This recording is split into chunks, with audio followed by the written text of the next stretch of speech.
એક વખતના સમયે નારદજી ફરતા ફરતા બરાબર બદ્રી વિશાલ ક્ષેત્રમાં આવ્યા, પણ એના મોઢા ઉપર દુઃખની રેખાઓ દેખાય છે. બોલતા નથી મને આ દુઃખ છે, પણ એના ચહેરા ઉપર દુઃખ દેખાય આવે છે. કેમ? આ સંસારમાં જે માણસને દુઃખ થયા છે, માણસના ચહેરાઓ, એના હાવભાવ એ દુઃખને વ્યક્ત કરી દેતા હોય છે. દર્દ જે હોય છે દિલમાં, આવીને બાર બોલે છે.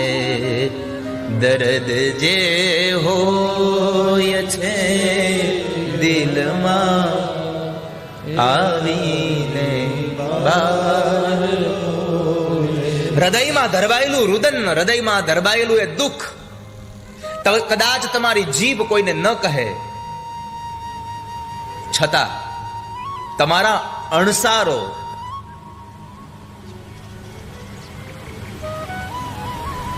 લોકોને કહી દેતા હોય છે આ માણસ સુખમાં છે કે દુઃખમાં. તો નારદજી મૌન હતા. સનતકુમારો સામે મળ્યા તો સનતકુમારે પ્રશ્ન કર્યો કે ક્યાંથી આવો છો, ક્યાં જાઓ છો? કુતશ્ચાગમનમ તવ.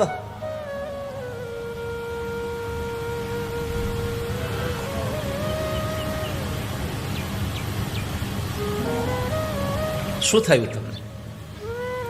નારદ, તમને દુખી જોઈને એમ થાય છે કે ભગવાનનો દાસ દુખી થાય, પ્રભુનો દાસ દુખી.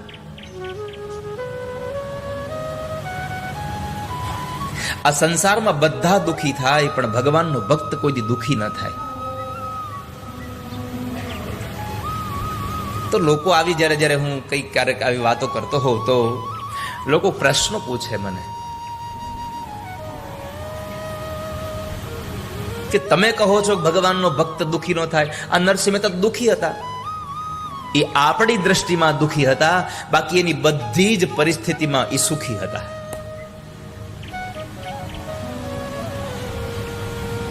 દુનિયાની દ્રષ્ટિમાં આપણને દેખાય છે કે નરસિંહ મહેતા દુખી થયા, મીરાબાઈ દુખી થયા, પણ જરા વિચારો તો ખરા, એ દુખી હોત તો પરમાત્મા ક્યાંથી ન મળ્યા બધાને?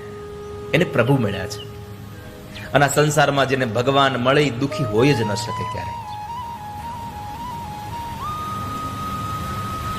હરિ કા દાસ કભી ન ઉદાસ. પરમાત્માનો ભક્ત ક્યારેય દુખી ન થાય, કારણ કે એને બધી જ પરિસ્થિતિમાં એક જ નિર્ણય હોય કે જે મારી સાથે થઈ રહ્યું છે, મારા ઠાકોરજી બધું યોગ્ય કરી રહ્યા છે, આ બધું જ ઉચિત થઈ રહ્યું છે. આપણે દુખી થઈએ છીએ એની પાછળનું કારણ એ છે આપણે જે જોઈએ છે એ ન મળે એટલે દુખી થઈએ છીએ, પણ જે નથી મળ્યું એમાં પણ પરમાત્માએ આપણું સુખ જ વિચાર્યું હશે, એટલા માટે નહીં મળ્યું હોય. આ યાદ રાખજો વાલા વૈષ્ણવો.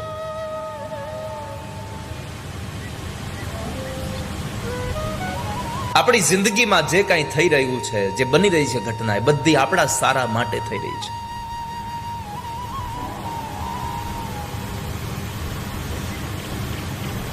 લોકો કહેશે ક્યારે શું ફાયદો થયો તમને? અને ઘણી વસ્તુ એવી હોય છે, જે કામ એવા હોય છે જેમાં ફાયદો જોવાનો જ ન હોય.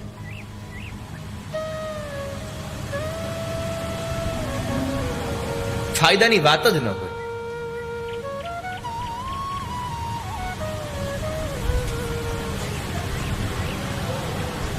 તો નારદજીને કહ્યું કે તમે તો સંસારના કોઈ મનુષ્યનું ધન ચોરાઈ ગયું હોય અને એ ચોરાયેલા ધનની સાથે જેમ એકદમ ઉદાસ બનીને જે માણસ બેઠો હોય એમ તમે આજ ઉદાસ દેખાવ છો. શું થયું? નારદને પ્રશ્ન કર્યો એટલે નારદે તરત જ જવાબ આપ્યો, ના પશ્યમ કુત્રચિત ધર્મ મનઃ સંતોષકારકમ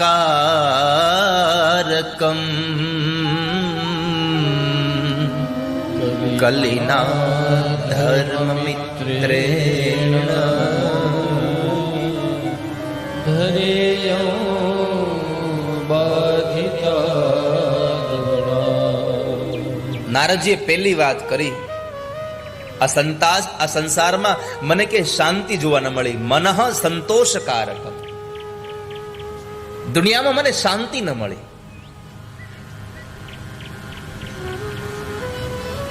આ સંસારમાં ઘણા લોકો કહેતા હોય છે કે મોટું મકાન કરી લઈએ એટલે શાંતિ થઈ જાય, સારી ગાડી લઈ લઈએ એટલે શાંતિ થઈ જાય, સારી નોકરી કરવા માંડીએ તો શાંતિ થઈ જાય. આ દુનિયામાં આ કાંઈ ન કરો, કેવલ ખાલી ભગવાનનું સ્મરણ કરો ને તોય શાંતિ મળી જાય.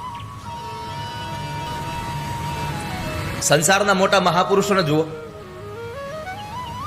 બંગલામાં બેસીને એને ભજન નથી કર્યા. એક વૃક્ષના છાયા નીચે બેસીને, ક્યારેક ખુલ્લા આકાશમાં બેસીને પરમાત્માના ભજન કરીને શાંતિનો અનુભવ કર્યો છે. કેમ કે આ સંસારમાં શાંતિ પરમાત્માના ચરણારવિંદમાં છે, બીજે ક્યાંય છે નહીં. ભગવાને જ્યારે સૃષ્ટિનું નિર્માણ કર્યું અને લક્ષ્મી સાથે ઉભા રહી અને પરમાત્મા આ સંસારના જીવોને બહુ બધી વસ્તુઓનું ભેટ આપતા હતા.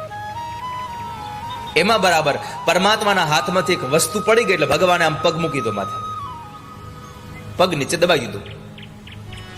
લક્ષ્મીજીની નજર પડી એટલે ભગવાનને પૂછ્યું, પ્રભુ અહીંયા શું છુપાયું? ભગવાને કીધું થોડી વાર શાંતિ રાખો, ઉતાવળ ન કરો. અને આ દુનિયાનો નિયમ છે કે જેટલું તમે છુપાવવા માંગો એટલું લોકો એને ઉઘાડું કરવા માંગે. આ સંસારનો નિયમ છે. અને એમાં ખાસ કરીને જાણવાની સૌથી વધારે તાલાવેલી કોઈને હોય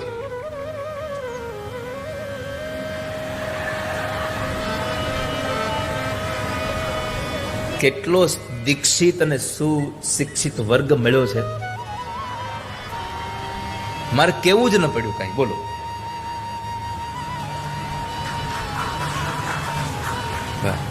આજે પહેલી વાર એવી અનુભૂતિ થઈ કે આપણે કોકનું કાંઈક કહીએ તો એ પોતા માટે તાળીઓ વગાડે.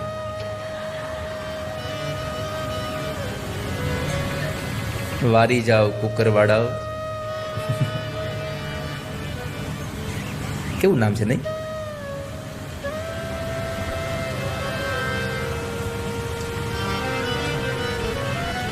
તો લક્ષ્મીજીએ બીજી વાર પૂછ્યું, પ્રભુ શું છુપાયું કયો ને? ભગવાને કીધું થોડી વાર મૂંગાર્યો, કાંઈ બોલતા નહીં. અને આ દુનિયામાં બહેનોને મૂંગા રહેવું કેવું?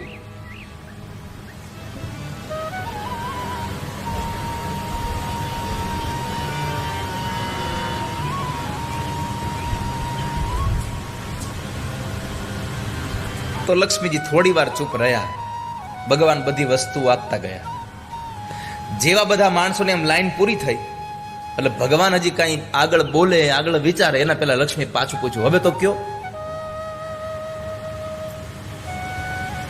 ભગવાને કીધું, સારું થયું લક્ષ્મી, આ વસ્તુ હાથમાંથી પડી ગઈ અને મારું ધ્યાન પડ્યું. જો આ હોતે આમનામ દેવાઈ ગયું હોત ને તો દુનિયામાં આપણને કોઈ માનતું જ ન હોત, આપણા મંદિર જ ન હોત. હાથમાંથી શાંતિ પડી ગઈ હતી, એ શાંતિ ઉપર ભગવાને પગ રાખી દો. પરમાત્માના ચરણારવિંદમાં જે શાંતિ પડી છે એ શાંતિ આ સંસારમાં બીજે ક્યાંય નથી. મને કઈ શાંતિ ન મળી. નારદે કહ્યું, મનઃ સંતોષકારકમ, મારા મનને ક્યાંય સ્થિરતા, ક્યાંય શાંતિનો અનુભવ ન થયો. કલિના ધર્મ મિત્રેણ ધરેયમ બાધિતાધુના. કલિના ધર્મ મિત્રેણ, અધર્મના મિત્ર કલીએ આ સંસારને લોકોને છેતરી રાખ્યા છે, બધાને પકડી રાખ્યા છે, આ સમસ્ત પૃથ્વીને દુખી કરી છે.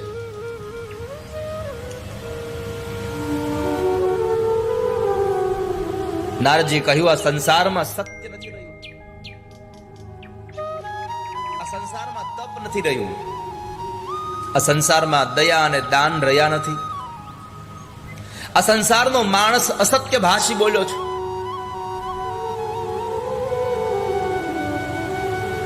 કળિયુગનો જીવ પ્રાયઃ આળસુ બન્યો છે. મંદ બુદ્ધિના લોકો થયા છે, ભાગ્ય વગરના લોકો થયા છે. અને સૌથી વધારે વાત કરી નારદે, આ સંસારમાં આ પૃથ્વી ઉપર ઉપદ્રવગ્રસ્ત લોકો થયા છે. બીજાને કેમ કરીને દુઃખ આપવું, ઉપદ્રવો કરનારા લોકો વધ્યા છે. સનત કુમારોએ કહ્યું કે આમાં સમજાવ્યું નહીં તમારું કઈ મને, મૂળ વાત અમને કહો, થયું શું? તો નારદજીએ કહ્યું કે સનત કુમારો સાંભળો, હું તમને કલીના એક પ્રભાવની કથા કહું. તત્રાશ્ચર્યમ મયા દ્રષ્ટમ શ્રૂયતામ તન્મુનીશ્વરાઃ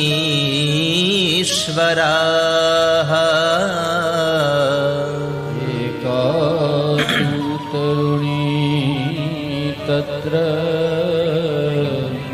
નિષ્ણા ખિન્નમાનસા. સાંભળો, આ દુનિયામાં હરિક્ષેત્રમાં, કુરુક્ષેત્રમાં, શ્રીરંગમાં બધે જ ફરતા ફરતા ફરતા જ્યારે હું યમુનાના તટ ઉપર વૃંદાવનમાં ગયો, યામુનમ તટમાં પન્નો યત્ર લીલા હરેરભૂત. મેં યમુનાના ઘાટ ઉપર એક લીલા જોઈ, એક દ્રશ્ય જોયું. અને આ સંસાર આખું પરમાત્માની લીલાઓથી ભર્યું છે. અહીંયા જે કાંઈ બની રહ્યું છે પ્રભુની લીલા છે. યાદ રાખજો વાલા વૈષ્ણવ, આપણે તો ભગવાનના કેવળ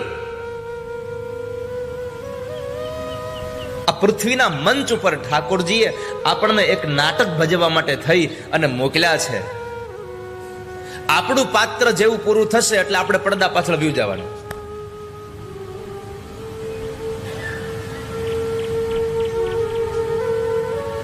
મંચ ઉપર હતા ત્યારે આપણે રાજા હતા, મંચ ઉપર હતા ત્યારે આપણે દાસ હતા, મંચ ઉપર હતા ત્યારે આપણે કોઈના પત્ની હતા, કોઈનો આપણો પુત્ર હતો.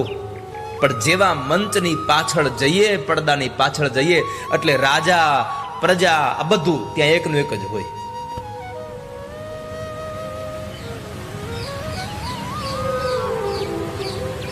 મંચ ઉપર જ્યારે બેઠા હોઈએ ત્યારે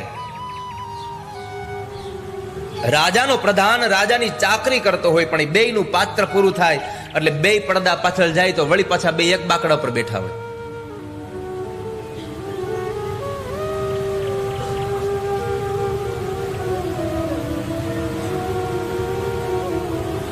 પરમાત્માએ આપણને આ સંસારમાં બધાને નાટક ભજવવા માટે મોકલ્યા છે, બધાને અલગ અલગ પાત્રો ભરી આપીને મોકલ્યા છે. બસ આપણે એટલું જ કરવાનું છે, આપણું પાત્ર એટલું વફાદારીથી નિભાવીએ કે ઠાકોરજીને, આપણા પ્રોડ્યુસરને આપણા ઉપર રાજીપો વ્યક્ત થાય કે બરાબર કર્યું આ કામ એણે. આપણે તો માત્ર રંગમંચના એક પાત્ર બનીને આવ્યા છીએ.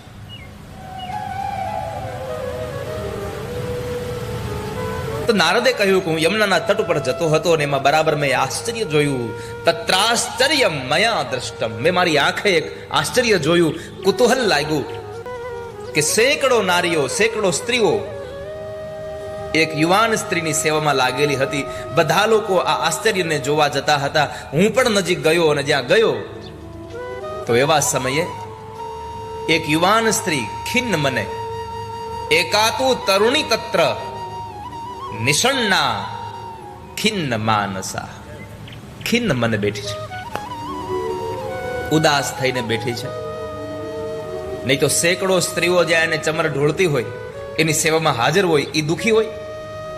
તો અહીંયા આપણને બીજો સંદેશો આપ્યો કે નોકર, ચાકર, સેવા કરવા વાળા લોકો હોય તોય માણસ ક્યારેક મનથી દુખી થાય, પછીને સંસારનું આ સુખ મળે નહીં.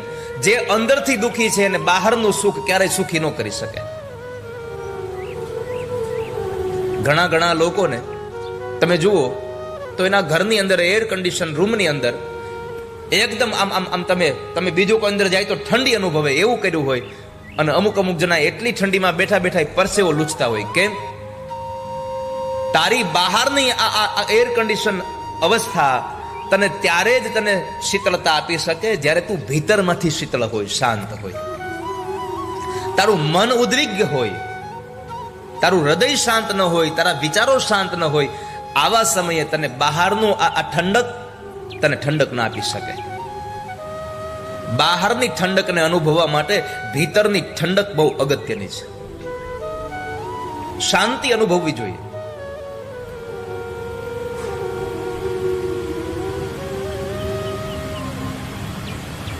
શાંતિનો અનુભવ થાય. અને જેને મનની શાંતિ મળે ને એને પછી ઓશિકાની જરૂર ન પડે, એને હારા ગાડલાની જરૂર ન પડે, એને એસીની જરૂર ન પડે, કાંઈ જરૂર ન પડે. એ શાંત મળે એટલે એ ઓટલા ઉપર હુઈ જાય. અને જેને મનની શાંતિ ન હોય એને કદાચ 5 લાખ રૂપિયાનો બેડ બનાવીને આપો તો હુઈ ન ગઈ. આ સંસારમાં સુવા માટે થઈ અને કોઈ ગાદી તકિયાની જરૂર નથી, તમારા મનની સ્થિતિની જરૂર છે.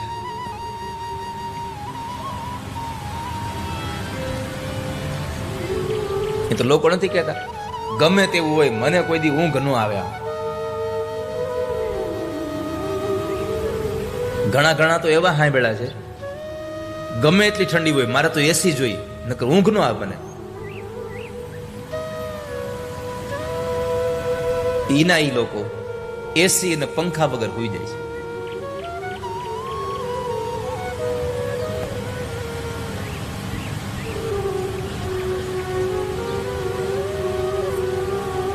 ક્યારેક આવી અવસ્થા આવે ત્યારે ખબર પડે કે આપણે તો બધા વગર રહી શકીએ છીએ.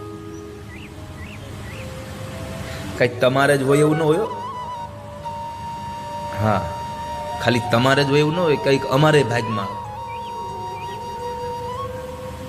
ક્યારેક અમારે ઉતારે એવું હોય, તમારે એસી હોય અમારે ડબલું ન હોય.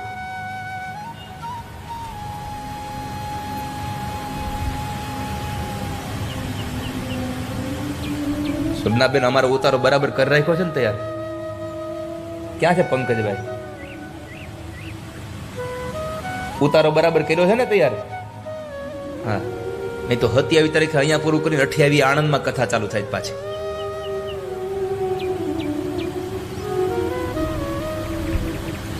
અમારે ત્યાં શરીર હવે ટેવાઈ ગયા. ઘણાને તો 7 દિવસે માંડ મેળ આવે તે પૂરું થઈ જાય.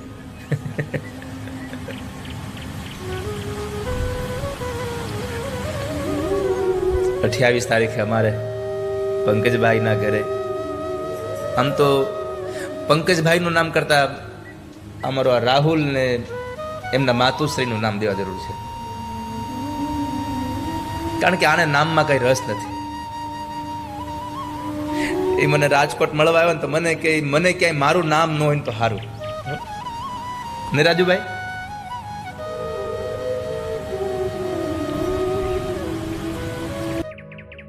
આખોય પરિવાર ભગવાનની કથા સાંભળી અને એક એવી અવસ્થાએ પહોંચ્યો કે બસ હવે અમારા ઘરે ભગવાનની કથા કરવી છે, અમારે ઠાકોરજીની કથા કરવી છે.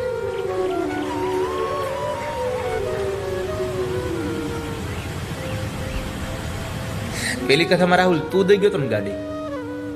હા, આણંદમાં કથા હતી ત્યારે પેલી કથામાં જ્યારે તો ઠાકોરજીને ઉતારેથી બધી આમ આખા આણંદમાં ફરવા હાટું એની મોટી કાર દઈ ગયો. મેં કીધું તું શું કહી છે કે અમે અમારું કરી લેશું, તમે આમાં ઠાકોરજીને ફેરવો ને બસ. તો બોલો ભગવાને કેટલી કૃપા કરી. એ ગાડી દઈ ગયો તો ભગવાન કે હાલ તો હું તારી ઘરે વાવું છું, ચિંતા કરમાં.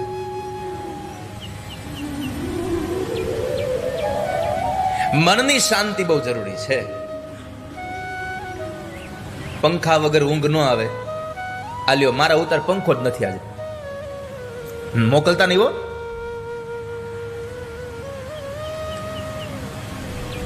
પંખો ચાલુ કરવો પડે એવી અવસ્થા જ નથી આવી.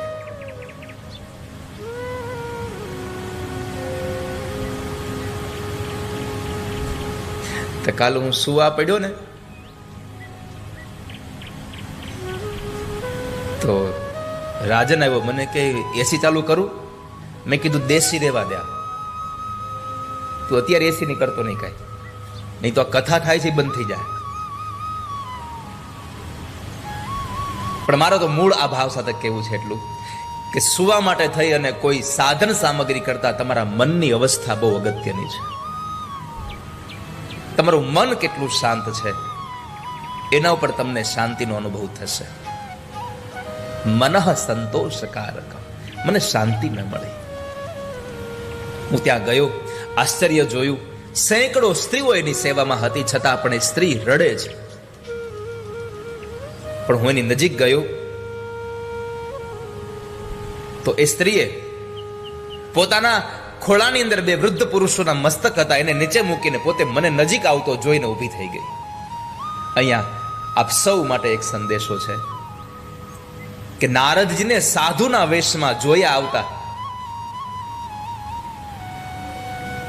તો યુવાન સ્ત્રી બેઠા બેઠા પ્રણામ ન કર્યા. સેંકડો સ્ત્રીઓ એની સેવામાં હતી, છતાં બેઠા બેઠા પ્રણામ ન કર્યા. કોઈ મહાપુરુષ આવ્યા તો પોતાની જગ્યાએ ઊભા થઈ ગયા. આ કથા આપણને સંદેશો આપે છે કે જ્યારે કોઈ મહાપુરુષો, કોઈ પૂજનીય વ્યક્તિઓ આવે ત્યારે આપણું જગ્યા છોડીને ઊભું થઈ જવું જોઈએ, એને આવકાર આપવો જોઈએ. કોઈ અધિકારી આવે તો ઊભા થઈ જાઓ છો. તો મારી તમને પ્રાર્થના છે, જ્યારે જ્યારે પણ કથામાં જાઓ, જ્યાં જ્યાં પણ કથા હોય ત્યારે જ્યારે ભગવાન ઠાકોરજી પધારે, તમારા ઘરે ઠાકોરજી પધારે, ગમે ત્યાં તમે હોવ, તમે ગમે તેવી રીતે અવસ્થામાં બેઠા હો, પણ જ્યારે ભગવાન અથવા તો કોઈ મહાપુરુષો આવે તો તમારી જગ્યાએ ઊભા થઈ અને એને પ્રણામ કરવા જોઈએ. માણસ ભક્તિ ઊભા થઈ જાય છે. પ્રણામ કરી અને એટલી જ પ્રાર્થના કરી, ભો ભો સાધુ ક્ષણમ તિષ્ઠ મચ્ચિંતામપિ નાશય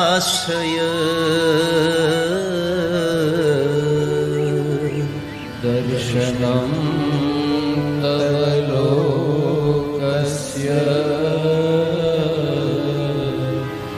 સર્વથા. હે સાધુ, એક ક્ષણ માટે ઉભા રહી જાઓ. ભો ભો સાધો ક્ષણમ તિષ્ઠ. તમે એક ક્ષણ માટે ઉભા રહી જાઓ, મારા દુઃખ દૂર કરો. પણ તમારા દર્શન થયા પછી મને એમ લાગે છે બહુધા તવ વાક્યેન દુઃખ શાંતિર ભવિષ્યતિ. યદા ભાગ્યમ ભવેદ ભૂરી ભવતો દર્શનમ તદા. બહુ સરસ વાત અહીંયા આ યુવાન સ્ત્રી એટલું કહે છે, યદા ભાગ્યમ ભવેદ ભૂરી. આજ મારું મહાભાગ્ય છે કે મને તમારા દર્શન થયા. આ સંસારમાં આ સ્ત્રી એટલે ભક્તિ છે. ભક્તિ આપણને સૌને કહેવડાવે છે કે સંસારમાં જ્યારે કોઈ મહાપુરુષના દર્શન થાય ત્યારે સમજો તમારું ભાગ્ય હવે પ્રબળ થયું છે. યદા ભાગ્યમ ભવેદ ભૂરી ભવતો દર્શનમ તદા. તમારા દર્શન થાય તો મને લાગે છે કે મારું ભાગ્ય આજે બળભાગી થયું છે. તમારા વચનથી મને શાંતિનો અનુભવ થશે એવી મને અનુભૂતિ થઈ રહી છે. આપ રોકાઈ જાઓ, આપ રોકાઈ જાઓ.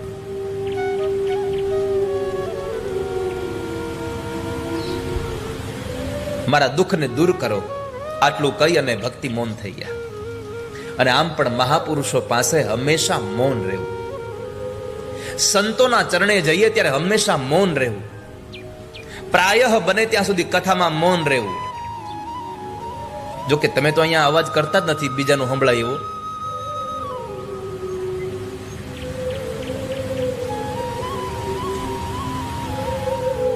તમે તો કથા મંડપમાં આવ્યા પછી કોઈની હારે બોલતા જ નથી. એ સારું છે.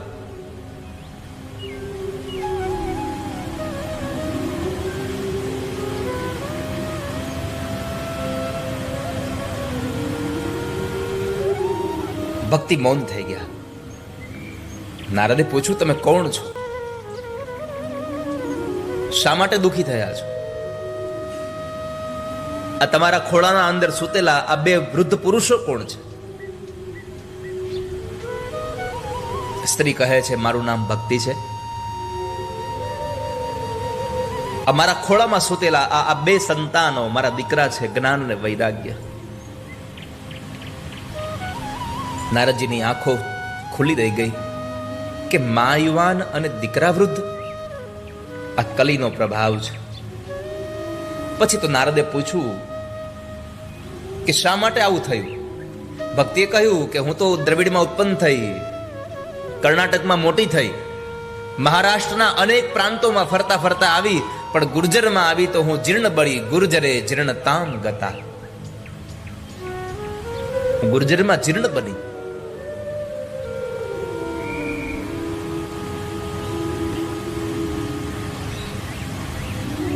યમુનાના કિનારે આવ્યા તો મેં સ્નાન કર્યું, મને મારા યૌવન પાછું મળ્યું. પણ મારા આ બે દીકરાઓ જ્ઞાન ને વૈરાગ્ય વૃદ્ધના વૃદ્ધ રહ્યા છે, આપ એને જગાડો. જો તમે આને નહીં જગાડો તો હું આ સ્થાન છોડીને ચાલી જઈશ. ઇદમ સ્થાનમ પરિત્યજ્ય વિદેશમ ગમ્ય તે મયા.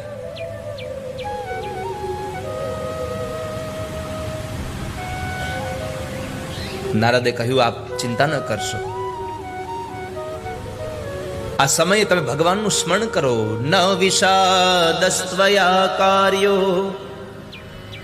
હરીશમ તે કરીષ્યતિ. ન વિષાદસ્ત્વયા કાર્યો, ચિંતા ન કરશો.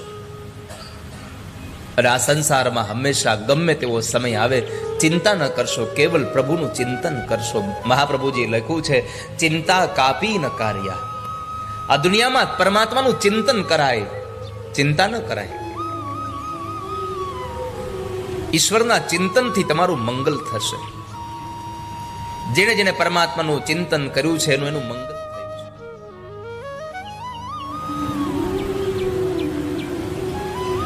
માટે પ્રભુનું ચિંતન કરવા. ન વિષાદસ્ત્વયા કાર્યો. તમારા દીકરાને હું જગાડીશ, પણ તમે ભગવાનનું નામ સંકીર્તન કરો. પરમાત્માનું નામ સંકીર્તન એટલા માટે કરવું જોઈએ કે ભગવાનના નામમાં એટલી તાકાત છે કે બધા જ દુઃખોને શમાવાનું શ્રેષ્ઠ સાધન એ પરમાત્માનું સંકીર્તન છે.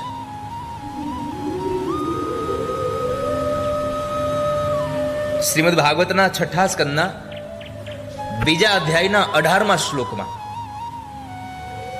ભગવાન વ્યાસ નારાયણ કહે છે કે ભગવાનની અંદર એટલી તાકાત છે, ભગવાનના નામમાં એટલી તાકાત છે કે આ સંસારનો માણસ નામ જાણે કે અજાણે લે એના પાપ બધા શમી જાય છે.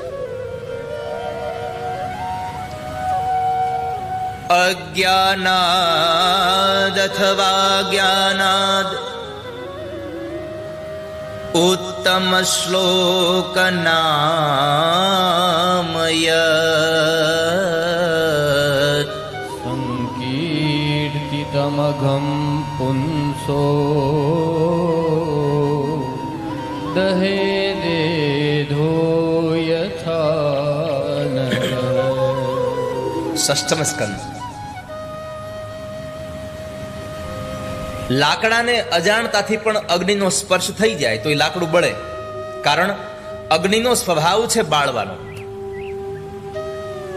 એમ પરમાત્માનો સ્વભાવ છે પાપને બાળવાનો. એમ જેમ ભગવાનનું નામ તમે જાણી જોઈને લ્યો તોય ભલે અને અજાણ્યાથી નામ લ્યો તોય ભલે, નામ લ્યો એટલે પાપ બળે બળે ને બળે, એમાં સંશય નથી. ભગવાનનું નામ સંકીર્તન થાય.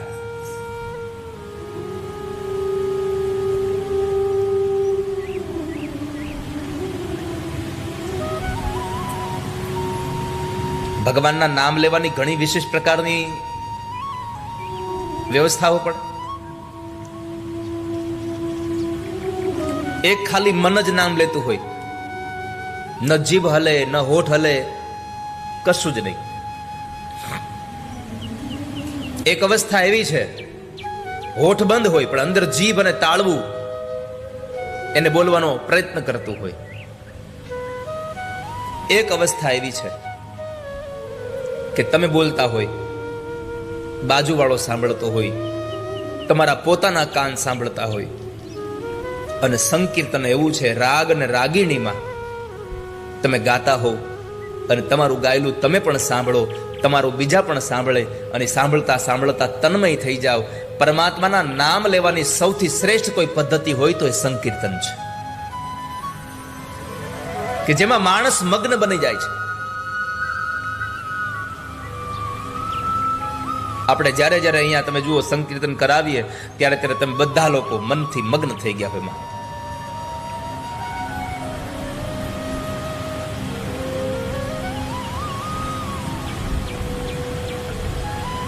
તમે સંકીર્તન કરો, પરમાત્માનું નામ તમારા બધા જ પાપોને તોડવાની તાકાત ધરાવે છે. અરે વાલા વૈષ્ણવો, એક વાત તમને કહી દઉં, કોઈને કહેતા નહીં કહો ને કોઈને, તો કહું. સ્મૃતિઓમાં એક શ્લોક આપ્યો છે,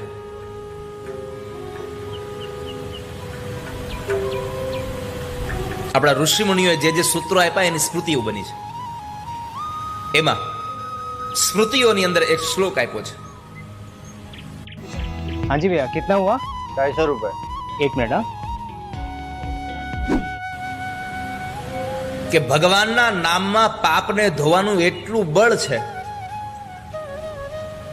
કે ચાંડાલ પણ એટલા પાપ કરવા માટે સમર્થ નથી.